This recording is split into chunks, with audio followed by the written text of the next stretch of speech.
నమస్తే, welcome to special debate. Telangana కాంగ్రెస్లో చేరిన బీఆర్ఎస్ ఎమ్మెల్యేల పరిస్థితి ఏంటి? పార్టీ మారారు, కానీ ఆశించిన ప్రయోజనం దక్కలేదా? అధికార పార్టీలోకి వస్తే తమ నియోజకవర్గాలకు నిధులు వస్తాయని, అభివృద్ధి పరుగులు పెట్టిస్తుందని భావించిన ఎమ్మెల్యేలకు ఇప్పుడు నిరాశ మిగిలిందా? బాన్సువాడ ఎమ్మెల్యే పోచారం శ్రీనివాసరెడ్డి తాజా వ్యాఖ్యలు చూస్తే ఈ ప్రశ్నలకు అవుననే సమాధానమే కనిపిస్తోంది. కేసీఆర్ని మర్చిపోలేనని పోచారం అంటున్నారు. అన్నం పెట్టిన వ్యక్తిని ఎలా మర్చిపోతానంటున్నారు. బాన్సువాడలో అభివృద్ధి జరిగిందంటే అది కేసీఆర్ హయాంలో బహిరంగంగానే చెప్తున్నారు. మరి కాంగ్రెస్లోకి ఎందుకు వెళ్లారు? అభివృద్ధి కోసమే పార్టీ మారని చెప్పిన పోచారానికి ఇప్పుడు అదే అభివృద్ధి కోసం మళ్ళీ మంత్రులు చుట్టూ తిరగాల్సిన పరిస్థితి ఎందుకు వచ్చింది? మరో సంచలన వ్యాఖ్య కూడా చేశారు పోచారం. సీఎంకు మంత్రులకు ఫోన్ చేసిన రెస్పాన్స్ లేదని ఆవేదన వ్యక్తం చేశారు. మంత్రి పొంగులేటి, డిప్యూటీ సీఎం భట్టి విక్రమార్క, అలాగే సీఎం ముఖ్య అనుచరులు వేం నరేందర్ రెడ్డి పేర్లు ప్రస్తావిస్తూ తన ఫోన్లకు అసలు రెస్పాన్స్ లేదన్నారు. అంటే అధికార పార్టీలో ఉన్న ఎమ్మెల్యే మాట విలువ లేదా? పార్టీ మారాక కూడా నియోజకవర్గ నిధుల కోసం పోరాటం చేయాల్సిందేనా? కాంగ్రెస్లో చేరిన ఎమ్మెల్యేలకు ఇచ్చిన హామీలు అమలు కావటం లేదా? ఇది పోచారం ఒక్కరి ఆవేదనైనా, లేక కాంగ్రెస్లో చేరిన మిగతా బీఆర్ఎస్ ఎమ్మెల్యేల మనసులో కూడా ఇదే మాట ఉందా? అసలు పార్టీ మారిన 10 మంది ఎమ్మెల్యేలపై ఇప్పటికే రాజకీయంగా, న్యాయపరంగా ఒత్తిడి ఉంది. ఇప్పుడు సొంత ప్రభుత్వంపై అసంతృప్తి వ్యక్తం చేసిన స్వరం కూడా వినిపిస్తోంది. అయితే అసలు ప్రశ్న ఒక్కటే, పార్టీ మారినప్పుడు పదవులు, అభివృద్ధి, రాజకీయ భవిష్యత్తు కోసం తీసుకున్న నిర్ణయం ఇప్పుడు తప్పుగా కనిపిస్తోందా? ఇది వైరాగ్యమా, పశ్చాత్తాపమా, లేక ఎన్నికలకు 2 ఏళ్ల ముందే మారుతున్న రాజకీయ సమీకరణాల సంకేతమా? పోచారం మాటలు కేవలం బాన్సువాడ రాజకీయాలే కాదు, కాంగ్రెస్లో చేరిన ఫిరాయింపు ఎమ్మెల్యేల భవిష్యత్ రాజకీయాలపైన కొత్త ప్రశ్నలే తెస్తున్నాయి. మరి పార్టీ మారిన ఎమ్మెల్యేలకు కాంగ్రెస్ నిజంగా ప్రాధాన్యత లేదా? పోచారం గలం వెనుక మరికొందరి గుండెల్లో ఇదే ఆవేదన ఉందా? అసలు కాంగ్రెస్లో చేరి ఈ ఎమ్మెల్యేలు సాధించిందేంటి, కోల్పోయిందేంటి? ఇదే ఇప్పుడు తెలంగాణ రాజకీయాల్లో హాట్ టాపిక్ అయింది. ఇదే అంశాలపై డిబేట్ కంటిన్యూ చేద్దాం. డిబేట్లో మనతో జాయిన్ అవుతున్నారు బోయ్ నగేష్ గారు, బోయ్ కార్పొరేషన్ చైర్మన్, స్టూడియోలో అందుబాటులోకి వచ్చారు. నమస్తే అండి. సుమిత్రానంద్ గారు, బీఆర్ఎస్ నాయకురాలు, మనకి జూమ్లో జాయిన్ అయ్యారు. ఇద్దరికి నమస్తే అండి, welcome to the debate. S Nagesh గారు, ఏంటి పోచారం గారి వ్యాఖ్యలు అసలు ఎలా చూడాలి? పోచారం శ్రీనివాస్ గారు, పెద్దలు, గౌరవనీయులు పోచారం శ్రీనివాస్ రెడ్డి గారు నిన్న మాట్లాడింది మేము పూర్తిగా దాన్ని కాంగ్రెస్ పార్టీ పక్షాన వారు మాట్లాడిన మాటలు వారు ఏ కోణంలో మాట్లాడారు అనేది ఒకసారి మళ్ళీ సమాలోచన చేసుకోవాలి. పార్టీకి తండ్రిలాగా ఉంటారు, మమ్మల్ని అందరినీ కూడా క్రియాశీలకంగా, ఎందుకంటే గతంలో వివిధ పార్టీలలో క్రియాశీలకంగా మంత్రి పదవులు రకరకాలుగా స్పీకర్గా కూడా పనిచేసిండ్రు. కాబట్టి మా పార్టీకి దిశానిర్దేశం చేసే వ్యక్తుల్లో ఆయన ఒకరు ఉంటారని చెప్పి గౌరవ ముఖ్యమంత్రి వర్యులు మా మంత్రివర్గం అంతా కూడా సమాలోచన చేసి తీసుకున్న నిర్ణయం.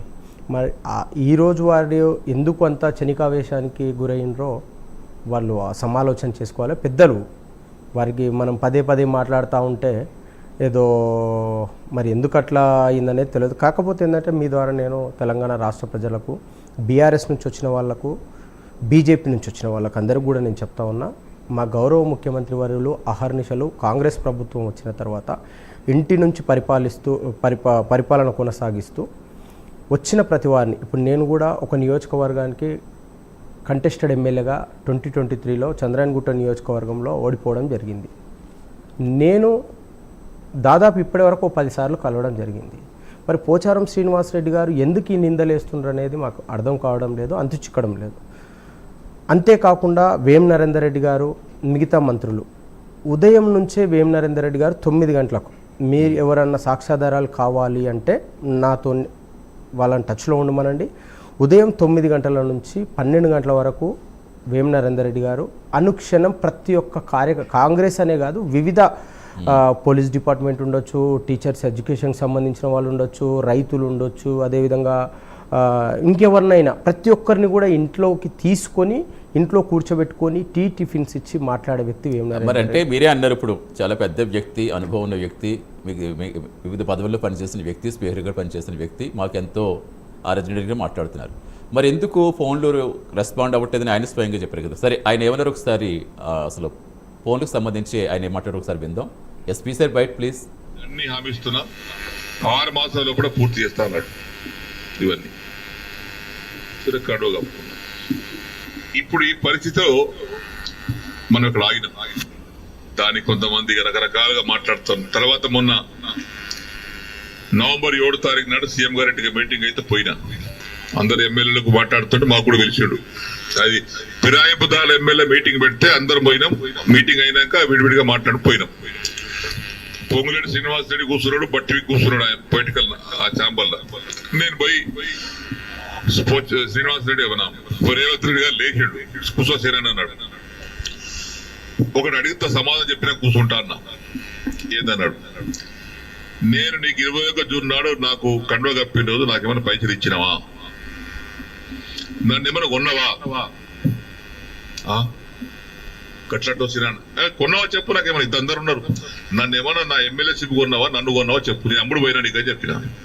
లేదు పోలేదు, ఇయ్యలేదు. మరి దేనికోసం వచ్చిన, ఈ సమస్య కోసం వచ్చిన.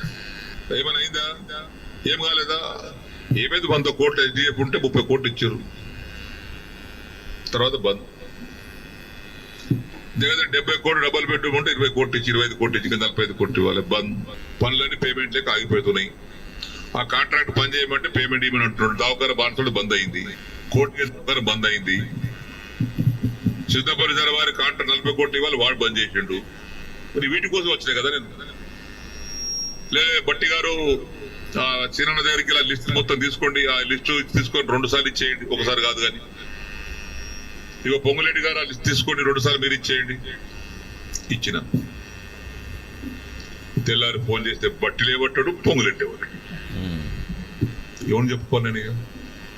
మళ్ళీ అసెంబ్లీ ఇప్పుడు మొత్తం ఏం జరిగిందో ప్రత్యక్షం మీరే విన్నారు. ఆయన ఏమన్నారు, అసలు ఎందుకు వెళ్ళాను నేను, పార్టీలోకి ఎందుకు వెళ్ళాల్సి వచ్చింది, నియోజకవర్గ అభివృద్ధి కోసమే కదా, నిధుల కోసమే కదా, అసలు కనీసం వీళ్ళు పట్టించుకోవట్లేదు. ఆ రోజు డైరెక్ట్గా స్వయంగా నేనే వెళ్ళి కలిసినప్పుడు ఒకలా ఉంది, తర్వాత మళ్ళీ ఫోన్ చేస్తే ఫోన్లో రెస్పాండ్ అవ్వట్లేదు. ఇప్పుడు ఆయన చెప్పిన మాటలే. ఇప్పుడు వారు చెప్పిన మాటల్లో మనం వినాల్సింది ఏంటంటే, ఆయన మనసులో ఏదో దాగి ఉండి డెవలప్మెంట్ మీద దాన్ని దారి మళ్లించే కోణంలో ఈరోజు మాట్లాడుతూ ఉన్నారు. పెద్దలుగా ఏదన్నా ఉంటే గౌరవ ముఖ్యమంత్రి వర్యులు, అదేవిధంగా బట్టి గారు, పొంగులేటి గారి ఫోన్ లేపడం అనేది పచ్చి అబద్ధం. పొంగులేటి గారు ఈ మాటను ఖచ్చితంగా మా పార్టీ తరపున వారు మాట్లాడిన మాటలు వాళ్ళు వెనక్కి తీసుకోవాలి. వాళ్ళకి మరి మంత్రి పదవి ఇవ్వలేదనో, ఆ రోజు ఒప్పందం ఏం జరిగిందనేది మనకు తెలియదు. కానీ పూర్తిగా ఈరోజు వారు మాట్లాడిన మాటలన్నీ కూడా తీవ్రంగా నేను ఖండిస్తూ ఉన్నాను. ఎందుకంటే నా నియోజకవర్గం సార్ చంద్రాయనగుట్ట, అక్బరుద్దీన్ ఓవైసీ ఎమ్మెల్యే గారు అక్కడ ఉన్నా సరే దాదాపు 200 కోట్లతోనే అభివృద్ధి జరుగుతూ ఉన్నది సార్.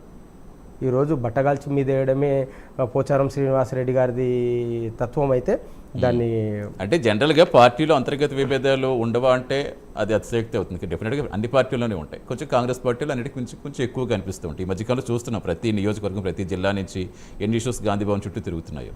ఇప్పుడు స్వయంగా పోచారం గారి నిధుల కోసం నేను వస్తే నిధులకి అసలు లేదు, అభివృద్ధికి సంబంధించి నిధులు ఇవ్వట్లేదు అన్న వ్యాఖ్యలు మరి ఏం చేస్తారు సార్? నేను మీ ద్వారా పోచారం శ్రీనివాసరెడ్డి గారికి అడుగుతాను. బీఆర్ఎస్ ప్రభుత్వం కోల్పోయిన తర్వాత, కాంగ్రెస్ వచ్చిన తర్వాత నిధులను చూసుకోనన్నా కనీసం పోచారం శ్రీనివాసరెడ్డి గారు మాట్లాడేది ఉండే. ఈరోజు అభివృద్ధి జరుగుతలేదు అంటే ఏ కోణంలో అభివృద్ధి చేస్తారు, ఎట్లా అభివృద్ధి చేస్తారు? అభివృద్ధి చెయ్యాలి అనే నినాదం తీసుకోవాల్సిన తండ్రిలాగా మీరే బాధ్యత వహించి మరి చెయ్యాలని చెప్పి సీఎం గారికి గౌరవ ముఖ్యమంత్రి సలహాదారునిగా పెద్ద దిక్కుగా నిన్ను తీసుకుంటే ఈరోజు నువ్వు మా ప్రభుత్వం మీదనే ఈ విధంగా ఈరోజు ప్రభుత్వం ఏ విధంగా నడుస్తుంది అనేది పోచారం శ్రీనివాసరెడ్డి గారికి తెలియదా? వాళ్ళు గతంలో బీఆర్ఎస్ పార్టీలో ఉండొచ్చు, గతంలో ఇంకా ఏదైనా పార్టీలో రకరకాల బాధ్యతలు చేసి ఉన్నారు. మరి ఏ విధంగా వాళ్ళు ఇట్లా మాట్లాడతారు? ఖచ్చితంగా ఇది కుట్రపూరితంగా మాట్లాడిన మాటలే అని చెప్పేసి నేను మీ ద్వారా వారికి తెలియజేస్తాను. సుమిత్ర గారు నమస్తే అండి. నమస్తే సతీష్ గారు. వస్తారు. అసలు మీరు ఎలా చూస్తారు? చిన్న బ్రేక్ తీసుకొస్తాను, మీరు రెస్పాన్స్ చెప్తారు. కానీ చేసిన వ్యాఖ్యలు ఒకసారి అది కూడా విందాం. అన్నం పెట్టుడు పరిస్థితి కష్టం కదా. అయితే రాజకీయ పరిణామాల వల్ల, కొంతమంది దౌర్భాగ్యులు చేసినటువంటి బాధల వల్ల నేను కొంత నిర్ణయం తీసుకొని మారాల్సి వచ్చింది. ఉదాహరణకు నేను ఎమ్మెల్యే, శివలాల్ మహారాజు జయంతి జరుపుతారు ప్రతి సంవత్సరం. ఎమ్మెల్యేగా నేను పోయి భోగి బండారు ముట్టేయాలి, నేను ప్రోటోకాల్ అది. అక్కడ పోతే నాతో ఓడిపోయినటువంటి దరిద్రుడు 50 మంది తీసుకొచ్చుకొని వాడు ఇష్టం వచ్చిన స్లోగన్స్ ఇచ్చారు, డిస్టర్బ్ చేశారు. నేను రాకపోతే 10 నిమిషాలు ఆగిన వస్తుండంటే కూడా. కానీ ఆ గౌరవాన్ని స్వీకరించకుండా అల్లరి మూకలంతా కలిసి అల్లరి చేశారు. నేను బద్యనాయక్ వేదిక ఉంటే బద్యనాయక్ మైక్ పడేసి నడు సార్ ఇలా బుద్ధి రాదని చెప్పి వెళ్ళిపోయారు. బడా పాడు కాడ సందర్భంలో చాందని ఎత్తిపెట్టుకొని గుర్రం కప్ప చెప్తాం ఆ ఊరులకు. ఎప్పటిలాగా నేను గుర్రం మీద అదే చాంద్ ఎత్తిపెట్టుకొని వాళ్ళు కవాలికి వాళ్ళు అయిన తర్వాత ఆ గుర్రం కప్ప చెప్తే ఈ మహానుభావుడు వచ్చి అల్లరి చేసి ఆ గుర్రం పెట్టినట్టు చాందని మళ్ళీ వాపస్ తెప్పించాడు. ఆడవాళ్ళు మొత్తుకుంటున్నాడు, వాపస్ తేవద్దు, అది మంచిది కాదు ఊరుకని. కొట్లాట అయింది. రైట్. ఎస్ సుమిత్ర గారు, విన్నాం అసలు కాంగ్రెస్ గురించి ఏం చెప్పారు, బీఆర్ఎస్ గురించి ఏం చెప్పారు. ఒకటి, కేసీఆర్ గారిని ఎలా మర్చిపోతారు, అన్నపెట్టిన చేతిని మర్చిపోలేను, కొంతమంది వాళ్ళు బయటికి రావాల్సి వస్తున్నట్టుగా మాట్లాడుతున్నారు. అసలు ఏంటి, ఏం జరుగుతున్నాయి ప్రస్తుత పరిణామాలు, మీరు ఎలా ఎనలైజ్ చేస్తారు? సతీష్ గారు నమస్తే అండి. మీకు, నగేష్ గారికి, ప్రైమ్ 9 టీవీ ప్రేక్షకులకు నమస్తే. నమస్తే, జై చెప్పండి. తెలంగాణ. నమస్తే. పాపం పోచారం శ్రీనివాస్ రెడ్డి గారు కుడితిలో పడ్డ ఎలుక చందాన అనే పరిస్థితి ఉన్నది. ఆ కుడితిలో పడ్డ ఎలుక కూడా ఆయన ఒక దెబ్బకు 4 పిట్టలు అన్న ఆ స్థాయిలో నేను మాట్లాడగలుగుతున్నాను అనుకున్నారు, కానీ ఆయనే దెబ్బతిన్నారు. ఆ 4 పిట్టలు ఏమనుకుంటున్నారు ఆయన అంటే, నేను అభివృద్ధి కోసమే చేరినా అని ఏదైతే ప్రజల్లో వస్తున్న వ్యతిరేకతను మార్చుకోవడానికి, ఆ వ్యతిరేకత నుంచి తప్పించుకోవడానికి అభివృద్ధి కోసమే పార్టీలో చేరిన ఒకటి. రెండవది, నేను అభివృద్ధి చేయబోతుంటే ఏనుగు రవీందర్ రెడ్డి గారు అడ్డుకున్నారు. ఏనుగు రవీందర్ రెడ్డి గారు ఉద్యమ కాలంలో బీఆర్ఎస్ లో ఉన్నారు, తర్వాత కూడా బీఆర్ఎస్ జిల్లా నాయకత్వం వహించిండ్రు, ఎమ్మెల్యేగా గెలిచిండ్రు. ఆయన కాంగ్రెస్ లో ఈయన ప్రత్యర్థి నాడు. ఆ ఏనుగు రవీందర్ రెడ్డి గారు అడ్డుకుంటున్నారు అభివృద్ధిని అని చెప్పే ప్రయత్నం. ఎందుకు ఏనుగు రవీందర్ రెడ్డి గారి మీద చెప్తా ఉన్నారంటే, ఏనుగు రవీందర్ రెడ్డి గారు ఇటీవల బీఆర్ఎస్ లో మా పార్టీలో చేరే ప్రయత్నం చేస్తా ఉన్నారు. అందుకోసం దారులు వెతుక్కుంటున్నారు ఆయన. ఈ సందర్భంగా ఆయన బీఆర్ఎస్ లోకి చేరితే మరి తనకు మనుగడ ఉండదు, తన కుటుంబానికి రాజకీయ భవిష్యత్తు ఉండదు అనేటువంటి ఒక ఆలోచనతోని ఆయన ఏనుగు రవీందర్ రెడ్డి గారిని బద్నాం చేయాలని ఈ ప్రయత్నం. ఆయన అడ్డుకున్నాడు, నేనేం చేయలేకపోతున్నాను. మూడోది, రేవంత్ రెడ్డి గారికి హెచ్చరిక. నేను ఇక ఊరుకోదలుచుకోలేదు, మీరు ఏదైతే నాకు ఆర్థికంగా ఇస్తానన్న పనులు ఇవ్వకపోయినరు, ఆయన ఏం ఎక్స్పెక్ట్ చేసి అటువైపు వెళ్ళినరు, పనుల పదవి వ్యామోహంతో వెళ్ళినరా, లేకపోతే ఆర్థిక పరమైన దాంతో వెళ్ళినరా, ఆయనకు అవి సమకూడతలేవు. అక్కడి నుంచి కాంగ్రెస్ ఒక మహాసముద్రం, చేరే వరకే, అక్కడ చేరక ముందు గుర్తింపు, చేరిన తర్వాత అందులో గుర్తింపు ఉనికి ఉండదు. ఇక కాంగ్రెస్ లో చేరిన తర్వాత ప్రత్యేకమైనటువంటి ఉనికి, ఎంత పెద్ద నదికైనా, జీవనదికైనా సముద్రంలో కలిసిన తర్వాత ఉనికి లేనట్టు అక్కడ పరిస్థితి ఉంటది. అట్లా ఆయనకు అక్కడ ఉనికి లేనితనం, దాన్ని బయట పెట్టుకుని హెచ్చరిక చేయడం, ఇట్లా అనుకుంటున్నాడు. అటు బీఆర్ఎస్ శ్రేణులు ఏవైతే వ్యతిరేకిస్తా ఉన్నాయి వాళ్ళందరికీ కూడా కొంత సానుభూతి మూటగట్టుకునే ప్రయత్నం, ఇట్లా రకరకాల వ్యూహాత్మకంగా నేను మాట్లాడుతున్నా అనుకుంటున్నాడు, కానీ అది వ్యూహం కాదు, బోల్తా కొట్టినట్టే ఉన్నది వ్యవహారం. ఒక మాటలో చెప్పాలంటే సిగమూగి సిగ్గు పోగొట్టుకున్నట్టు అంటారండి. తన పరువు తాను తీసుకునే ప్రయత్నంలోకి బహుశా తన తర్వాతి స్థానం ఇచ్చి లక్ష్మీపుత్రుడని సంబోధించి ఆయన అడిగిన ప్రతి దానికి ఆర్థికంగా రాష్ట్రం ఆయన ఇబ్బందులున్నా ఎన్ని మిగతా నియోజకవర్గాలన్నీ పక్కకు పెట్టి పోచారం గారు అడిగిందే తడువుగా బాన్స్వాడకు, వెనుకబడి ఉన్నటువంటి బాన్స్వాడకు ఆయన నిధుల వరద ప్రవహింపజేసిండ్రు కేసీఆర్ గారు. రాష్ట్రంలో ఎక్కడ లేని విధంగా డబుల్ బెడ్రూమ్లు అక్కడ నిర్మించిండ్రు, ఎక్కడ లేని విధంగా అభివృద్ధి ఎక్కడ జరిగింది. రాష్ట్రంలో అత్యధిక నిధులు ఆ నియోజకవర్గానికి కేటాయించిండ్రు. ఆ స్థాయి గౌరవం ఆయనకి ఇస్తే ఆయన ఏం చేసిండ్రు, గౌరవాన్ని గంగల కలిపిండ్రు కదా. అంటే ఇప్పుడు ఆయన వ్యాఖ్యలు మీకు పశ్చాత్తాపంలా కనిపిస్తాయి, ఎలా కనిపిస్తున్నాయి? ఒకవైపు అన్నం పెట్టిన చేతిని మర్చిపోను, బీఆర్ఎస్ టైంలోనే నాకు అభివృద్ధి జరిగింది అన్న విధంగా కూడా చేసిన వ్యాఖ్యలు మనం విన్నాం. సో అంటే ఏంటి మీకు, అంటే అక్కడ అందరి పరిస్థితిలాగే ఉందనుకుంటున్నారా? పార్టీ మారిన అందరి పరిస్థితి, ఎందుకంటే ఎప్పటికప్పుడు మీ అగ్రనేతలు చెప్పడం చూస్తూ వచ్చున్నాం, పార్టీ మారిన వాళ్ళతో రాజీనామా చేయించి ఎన్నికలకు వెళ్ళండి, అప్పుడు మేమేంటో చూపిస్తామంటూ వీరు సవాల్ విసురుతున్నారు. నిజంగా ఏంటి అసలు ఏం జరుగుతుంది అనుకుంటున్నారు? అందరి పరిస్థితి ఇట్లానే ఉన్నది. బీఆర్ఎస్ నుంచి అసలు రాష్ట్రంలో కాంగ్రెస్ విఫల పాలన, వాళ్ళ పార్టీ ఎమ్మెల్యేలు కూడా స్వయంగా వాళ్ళ అసహనాన్ని వ్యక్తం చేస్తూ బయటపడ్డ సందర్భాలు ఉన్నాయి. ఇదే మా జిల్లాలోనే ఎల్లారెడ్డి నియోజకవర్గ ఎమ్మెల్యే మదన్ మోహన్ రావు గారు ప్రపంచ బ్యాంకుకు అర్జీ పెట్టుకున్నారు 100 కోట్ల రుణం ఇవ్వండి నాకు నియోజకవర్గ అభివృద్ధికి అని. ఇదే కాంగ్రెస్ ఎమ్మెల్యే ఎన్ఎం శ్రీనివాసరెడ్డి గారు ఆయన అర్జీ పెట్టుకున్న ఆయన ఆవేదన వెలగక్కిండ్రు. చస్తే చావులకు పిలిస్తే పెళ్లిలకే పోతున్నాం, 200 రూపాయల పని కూడా 100 రూపాయల పని కూడా నియోజకవర్గానికి చేయలేకపోతున్నాం. అట్లా చేసినాక మీరు మీ ప్రభుత్వం నడిచేటప్పుడు మీ ప్రభుత్వం కోల్పోయే ముందు రాష్ట్రాన్ని అంతా అధోగతి పాలు చేసిపోయిండ్రు అక్క.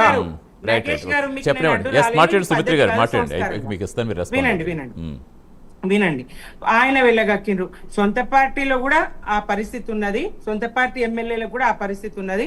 ఇక బయట నుంచి వచ్చిన వాళ్ళకైతే ఒక మాట నవ్వొస్తుంది, నా కొడుకును రేవంత్ రెడ్డి తమ్ముడి దగ్గరికి పంపించిన ఆయన బీఆర్ఎస్ ఎమ్మెల్యేలకు మేమేమి ఇవ్వమని చెప్పిండ్రు, అందుకే నేను చేరాల్సి వచ్చింది అని చెప్పి చెప్తారు. నియోజకవర్గ అభివృద్ధి కోసం ఈయన కొడుకును పంపినట, ఆయన తమ్ముడు కాదన్నారట. చూడండి వ్యవహారం, ఎవరు పాలిస్తున్నారు, ఎవని పాలయ్యిందిరో తెలంగాణ అని పాడుకోవాల్సిన పరిస్థితి కదా. కుటుంబం అని బీఆర్ఎస్ మీద ఏడుస్తారు, ఇక్కడ ఈయన కొడుకును పంపుతారు, ఏ అధికారంతో పంపిండ్రు, ఆయన తమ్ముని దగ్గరికి అక్కడికి ఏ అధికారంతో పంపుతారు. ఇట్లా పోచారం శ్రీనివాసరెడ్డిలో అది పశ్చాత్తాపం కాదండి, నియోజకవర్గం నుంచి దాదాపుగా నాకు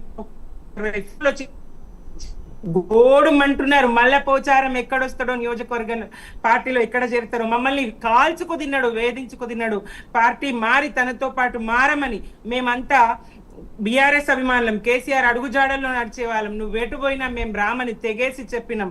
కక్ష సాధింపు చర్యలు మా మీద చేపట్టిండు, మళ్ళీ ఆయన ఇటు వస్తే మా గతేంగానని చెప్పేసి కార్యకర్తలు గోడుమంటున్నటువంటి పరిస్థితి. కార్యకర్తకు ప్రత్యేకించి లబ్ధి పొందాలని ఆశయం ఉండదు, కార్యకర్తకు పార్టీ ముఖ్యం. ఇక్కడ శ్రీనివాసరెడ్డి గారికి ప్రజాప్రతినిధికి పార్టీ కాదు ముఖ్యం, ఆయన వ్యక్తిగత ప్రయోజనాలు ముఖ్యం. ఆ వ్యక్తిగత ప్రయోజనాలకు ఆయన ఏం కవరింగ్ ఇచ్చుకున్నాడు, నియోజకవర్గ అభివృద్ధి కోసం పోయిన నియోజకవర్గాన్ని అభివృద్ధి చేస్తా అంటే ఏదో రేవంత్ రెడ్డి ఇస్తా అన్నాడు గుట్టలు, ఈయన ఏదో చేస్తా అన్నాడు, దానికి ఏనుగు రవీందర్ రెడ్డి గారు అడ్డుకున్నారని చెప్తారు. ఎంత విడ్డూరము, ఏనుగు రవీందర్ రెడ్డి గారు ఎందుకు అడ్డుకుంటారు? రైట్ సుమిత్ర గారు, వస్తాను నగేష్ గారు రెస్పాన్స్ కూడా. నగేష్ గారు, జనరల్ గానే ఇప్పుడు ఒక్క పార్టీలోనే చాలా ఇష్యూస్ మనం చూస్తూ ఉంటాం, ఎవరైనా ఎక్స్పెక్ట్ చేస్తుంటారు ఏదో పదవి రాకపోతే అక్కడ క్షేత్రస్థాయిలో ఏ విధమైన ఇష్యూస్ ఉంటాయో, అలాంటిది కొత్త చేరికలతోటి ఈ పాత వర్గానికి కొత్త వర్గానికి మళ్ళీ అక్కడ ఇష్యూస్ వస్తూ ఉంటాయి. ఎందుకు వీళ్ళు సమన్వయం చేయడం ఎక్కడైనా ఫెయిల్యూర్ కనిపిస్తుందా? సుమిత్రానందన్ అక్క అన్నది కాంగ్రెస్ అంటే సముద్రము, సముద్రంలో బీఆర్ఎస్ నుంచి వచ్చిన వాళ్ళందరినీ కూడా సమిష్టిగా మా కుటుంబంలాగా చూసుకోవడానికి మేము ప్రయత్నం చేసినప్పటికీ ఒకరో ఇద్దరు వచ్చిన వాళ్ళకు కొద్దిగా అంటే కేసీఆర్ దగ్గర ఉన్నప్పుడు వేరే రకాలుగా ఉంటుంది, కాంగ్రెస్లోకి వచ్చినాక సిస్టమ్ ఉండాలి కాబట్టి ఆ సిస్టాన్ని కొద్దిగా ఉండలేక కూడా మళ్ళీ అదే రూపంలో అక్కడే పోవాలన్న ఆలోచన కలిగిన వాళ్ళు కొంతమంది. ఇప్పుడు పొంగులేటి గారిని తీసుకుందాం, ఏ పార్టీ నుంచి వచ్చిండ్రండి వాళ్ళు? ఈరోజు మా కాంగ్రెస్ పార్టీ నుంచి బీఫామ్ ఇచ్చి మేము గెలిపించి ఈరోజు మంత్రి స్థానంలో కూర్చోబెట్టలేదా? అంతేకాకుండా జూపల్లి గారు ఎక్కడి నుంచి వచ్చిండ్రండి? ఇలా సముద్రంలోనే కదా ఉన్నది, సముద్రంలో ఒక మంత్రిగా వ్యవహరిస్తున్నారు కదా. ఇట్లా చూసుకుంటూ పోతే ఇప్పుడు స్పోర్ట్స్కి సంబంధించిన మహబూబ్ నగర్ జిల్లాకు సంబంధించి వీళ్ళంతా గతంలో ఎంపీలుగా ఎమ్మెల్యేలుగా పనిచేసిన వాళ్ళు. అయినా ఈ సముద్రంలో మహాసముద్రంలో, సముద్రం కాదు మా అక్క అన్నట్టు ఇది మహాసముద్రం, ఈ సముద్రం ఉప్పెనలాగా ఉంటుంది. ఈ ఉప్పెనలోనే బీఆర్ఎస్ నుంచి వచ్చిన వాళ్ళని సమిష్టిగా సరే అక్కడ కేసీఆర్ గారు వాళ్ళని కొద్దిగా సంతోష పెట్టకున్నా మా పార్టీలోకి వచ్చిండ్రు కదా మేము కాపాడుకోవాలన్న కోణంలో రాహుల్ అక్కడ మా సీనియర్ కాంగ్రెస్ నాయకులు ఉన్నప్పటికీ మేము వాళ్ళని బీఫామ్ ఇచ్చి రాహుల్ గాంధీతోని అప్పుడున్న పీసీసీ అధ్యక్షులు రేవంత్ రెడ్డి గారు, ఇప్పుడున్న ప్రస్తుత సీఎం రేవంత్ రెడ్డి గారు వాళ్ళని కొట్లాడి వాళ్ళకి బీఫామ్ ఇచ్చి అక్కడ ఉన్న వాళ్ళని సమిష్టిగా ఇప్పుడు రకరకాలుగా ఖమ్మం పాలేరు ఉండొచ్చు, ఖమ్మం ఉండొచ్చు. తుమ్మల నాగేశ్వరరావు ఎక్కడి నుంచి వచ్చింది సార్? వచ్చిన వాళ్ళందరికీ సముద్రంలో ఖచ్చితంగా ఉండదు ఎక్కడ. కాకపోతే ఎందుకు ఇంత ఇష్యూస్ సార్ అందరినీ ఇంటర్నల్ గా జరగాల్సిన విషయాలు ఇలా పోచారం గారు మాట్లాడింది మాత్రం ఇంకా నాకు తెలిసి బీఆర్ఎస్ మత్తులో ఉండి మాట్లాడిననే నేను అనుకుంటాను. ఎందుకంటే కనీసం ఇప్పుడున్న పరిపాలన చూస్తూ ఉంటే ఆయన హర్షించాలి. ఎందుకంటే ఒక దిక్కు డబ్బులు లేకుండా ఒక దిక్కు ప్రభుత్వాన్ని నడపాలంటే, ఒక దిక్కు రాష్ట్రం అధోగతి పాలైపోయింది బీఆర్ఎస్ ఉన్నప్పుడు. ఇప్పుడు ఇదంతా రైతులకు అదేవిధంగా ఉద్యోగులను నిరుద్యోగులను అందరిని అకామిడేట్ చేయడంలో ఇవాళ ప్రధానంగా కాంగ్రెస్ పార్టీకి పెద్ద రోల్ పోషిస్తుంది. అందులో పోచారం గారు ఉండి హర్షించాలి ఈరోజు. మరి ఎందుకు అట్లా మాట్లాడినరో నాకు తెలిసి ఇంకా కూడా మరి ఏం జరుగుతుందో పోచారం గారు మళ్ళీ ఒకసారి ప్రెస్ మీట్ పెట్టి ఖచ్చితంగా కాంగ్రెస్ పార్టీకి అయితే క్షమాపణ తీసుకోవాలి. మా గౌరవ ముఖ్యమంత్రులు మా పీసీసీ అధ్యక్షులు దీని మీద ఖచ్చితంగా కార్యాచరణ. ఎందుకంటే సరే ఉండొచ్చు ఆయనకు ఉండే బాధ ఆయనకు ఉండొచ్చు.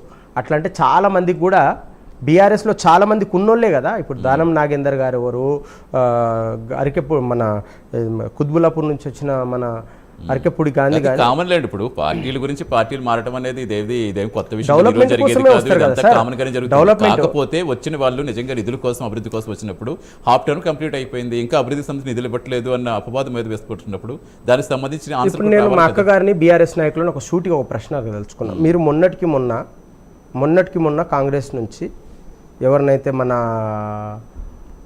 అదేం సార్ జగిత్యాల నుంచి జీవన్ రెడ్డి గారిని తీసుకున్నారు. మరి జీవన్ రెడ్డి గారు ఇదివరకు ఈ రోజు వరకు ఆ రోజు పోయిండ్రంటే ఈ రోజు వరకు మీ పార్టీలో, మీది ఎట్లా ప్రభుత్వం లేదు, మీ చెరువులో, మాది సముద్రం అయింది కదా, మీ చెరువులో మీరు ఆయనకి ఏం బాధ్యత ఇచ్చిండ్రు? రైట్, ఎస్, కంక్లూడ్ చేస్తారు సుమిత్ర గారు. ప్రధాన కార్యదర్శి ఇచ్చినాము, సముచిత గౌరవం ఇచ్చినాము. అంతే ఇక అంతకే లాస్ట్ గా అంతకన్నా పెద్దది ఏముండదు అక్క. సతీష్ గారు నాకు ఇచ్చిన అవకాశంలో వాళ్ళు మాట్లాడుతూ ఉన్నారు. నగేష్ గారు మీరు ఆగాలి. మీరు చెప్పినట్టు జీవన్ రెడ్డి గారికి సముచిత ప్రాధాన్యత మేము గుర్తింపునిచ్చినాము. మీరు అడిగిన ప్రశ్నకు సమాధానం. ఇక్కడ మేము రాష్ట్రంలో ఆర్థికంగా వెనుకబడి ఉన్నది అని చెప్తున్నటువంటి మీ మాటలు అసత్యము, సత్యదూరం. ఎందుకంటే 6,000 కోట్ల నుండి 18,500 వేల కోట్ల పైచిలకు మేము రాష్ట్ర ఆదాయాన్ని పెంచగలిగినాం. మీరు 4 లక్షల కోట్ల అప్పు తీసుకొచ్చిండ్రు. ఇదంతా ఏం చేస్తుండ్రు? ఆర్థికంగా ఏ నియోజకవర్గానికి ఇచ్చిండ్రు? ఏం పని జరిగింది? మేము తెచ్చినటువంటి అప్పులకు మేము ప్రతి రూపాయికి లెక్క చెప్పగలుగుతాం. ఎంతకాలం 3 సంవత్సరాలు సమయం అవుతుంది మనకి. ఫైనల్ గా ఇప్పుడు పోచారం పార్టీలోనే పార్టీ మారిన వాళ్ళంతా మళ్ళీ వెనక చూపులు చూస్తే మీరేంటి, మీరు వెల్కమ్ చెప్తారు వాళ్ళకి? ఎస్, ఇక్కడ ఇదివరకే ప్రయత్నం చేసిండ్రు, వెంటనే తను ఒకరైతే వచ్చేసిండ్రు. సార్ చెరువులో చేపలు లేవు, ఏ చేప వచ్చినా తీసుకొని అందులో వేసుకుంటారు. ఆల్రెడీ పోయే వాళ్ళంతా బీజేపీలో టచ్ ఉన్నారు, వాళ్ళు ఎమ్మెల్యేలు, గువ్వల బాలరాజు ఉండొచ్చు, ఇంకా చెరువు సార్ బలం పెంచుకునే ప్రయత్నంలో భాగంగా అది చిన్నగా ఉంటది. చాలా మంది ప్రజల్లో తీవ్ర వ్యతిరేకత వచ్చింది. ఇక వీళ్ళని తీసుకునే అంశం అనేది ఏదైతే ఉందో, పార్టీ ప్రజాస్వామ్యం, పార్టీ కార్యకర్తలు, నియోజకవర్గాల అభిప్రాయం, కేసీఆర్ గారు నియోజకవర్గ కార్యకర్తల నాయకుల అభిప్రాయం తీసుకుంటారు. వాళ్ళ అభిప్రాయం కేసీఆర్ గారే కనిపిస్తలేరు. జగిత్య మన ఎక్కడ మన నియోజకవర్గంలో మా ఎమ్మెల్యే కనిపిస్తలేడు అని చెప్పి ప్రచారం చేస్తున్నారు. కనీసం నియోజకవర్గం మళ్ళీ సబ్జెక్ట్ వెయిట్ అవుతుంది. ఎస్, చూద్దాం పోచారం గారి బాటలో ఇంకా బయటకు ఎవరైనా వస్తారా, వాళ్ళు వచ్చిన తర్వాత మరి ఎలా సమన్వయం చేయబోతుంది చూద్దాం. థ్యాంక్ యూ సుమిత్ర గారు, థ్యాంక్ యూ నగేష్ గారు, thanks for joining in debate. And ఇది స్పెషల్ డిబేట్. నమస్తే.